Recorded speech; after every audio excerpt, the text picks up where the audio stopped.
राजस्थान, मध्य प्रदेश और छत्तीसगढ़ में भारतीय जनता पार्टी की एक तरफा जीत के बाद एक ही सवाल सियासी गलियारों में पूछा जा रहा है, मुख्यमंत्री कौन बनेगा। सिंधिया राज परिवार के लिए भी ये सवाल काफी अहम है। राजस्थान और मध्य प्रदेश में सिंधिया राज परिवार के सियासी वारिस मुख्यमंत्री पद के बड़े दावेदार हैं। राजस्थान में वसुंधरा राजे 2 बार मुख्यमंत्री भी रह चुकी हैं। वसुंधरा इस बार भी पार्टी की तरफ से सबसे प्रबल दावेदार हैं। मध्य प्रदेश में मुख्यमंत्री की रेस में वसुंधरा के भतीजे ज्योतिरादित्य सिंधिया का नाम भी है। ज्योतिरादित्य सिंधिया के नाम की चर्चा इसलिए भी है क्योंकि 2021 में असम में बीजेपी ने कांग्रेस में आए हेमंत बिस्वा शर्मा को मुख्यमंत्री बनाया था। बीजेपी सूत्रों का कहना है कि सिंधिया परिवार से एक व्यक्ति को मुख्यमंत्री की कुर्सी मिल सकती है। पार्टी का ये फैसला लोकसभा चुनाव के मद्देनजर करेगी, जिससे राज परिवार के प्रभाव वाले इलाकों में बड़ी सेंधमारी न हो।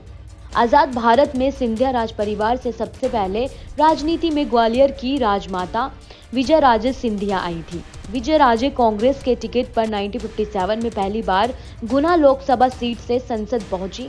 हालांकि जल्द ही विजयराजे का कांग्रेस से मोह भंग हो गया और वह स्वतंत्र पार्टी में शामिल हो गई। विजयराजे सिंधिया बीजेपी की संस्थापक सदस्यों में रही हैं।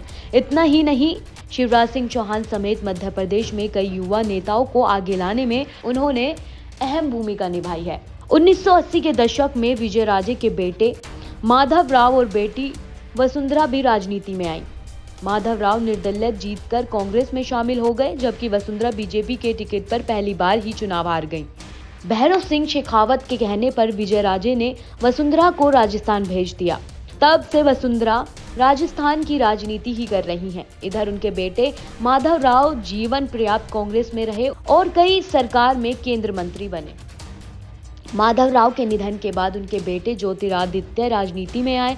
ज्योतिरादित्य मनमोहन सरकार में मंत्री रहे। 2018 में वे कांग्रेस की तरफ से मुख्यमंत्री की रेस में शामिल थे, लेकिन पार्टी ने उन्हें वेटिंग का टिकट थमा दिया। 2019 में गुना से लोकसभा चुनाव हारने के बाद ज्योतिरादित्य का कांग्रेस से मोह भंग हो गया।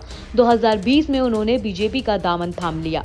तब से सिंधिया परिवार के सभी सदस्य बीजेपी में ही हैं। मध्य प्रदेश के ग्वालियर, चंबल में ज्योतिरादित्य सिंधिया तो राजस्थान के पूर्व भाग में वसुंधरा राजे सिंधिया का दबाव है। इन दिनों इलाकों में लोकसभा की 25 सीटें हैं जो अभी बीजेपी के पास हैं। वसुंधरा का बेटा दुष्यंत सिंह भी अभी राजस्थान में सांसद है। बीजेपी के राष्ट्रीय अध्यक्ष वसुंधरा राजे की नजर तीसरी बार मुख्यमंत्री कुर्सी पर है। संख्या बलों में भी वसुंधरा काफी मजबूत स्थिति में है। चुनाव के परिणाम आने के बाद से ही वसुंधरा के यहां विधायकों का तंता लगा हुआ है। राजनीतिक जानकारों का ये भी कहना है कि नेताओं से मिलने के बहाने वसुंधरा शक्ति प्रदर्शन कर रही हैं। वसुंधरा समर्थकों का कहना है कि उनके पक्ष में वर्तमान में 47 विधायक हैं। राजस्थान में बीजेपी को 115 सीटों पर जीत मिली है। वसुंधरा समर्थकों ने सोशल मीडिया पर एक सूची भी जारी की है। इस सूची के मुताबिक वसुंधरा प्रदेश में एकमात्र ऐसी नेता थी जिन्होंने 49 सीटों पर बीजेपी उम्मीदवार के पक्ष में कैंपेन किया था। 46 ऐसे प्रत्याशी इस चुनाव में जीते हैं जिसके लिए वसुंधरा ने कैंपेन की थी। कांग्रेस से आए ज्योतिरादित्य सिंधिया भी मुख्यमंत्री की रेस में शामिल हैं। हालांकि सिंधिया के पक्ष में आंकड़ा नहीं है। सिंधिया के कई करीबी नेता इस चुनाव में बुरी तरह हारे हैं। इनमें मंत्री महेंद्र सिसोदिया, पूर्व मंत्री इमरती यादव का नाम शामिल है। सियासी जानकारों का कहना है कि राजस्थान में अगर वसुंधरा का कद घटेगा तो बीजेपी डैमेज कंट्रोल के लिए ज्योतिरादित्य सिंधिया के नाम को आगे बढ़ा सकती है।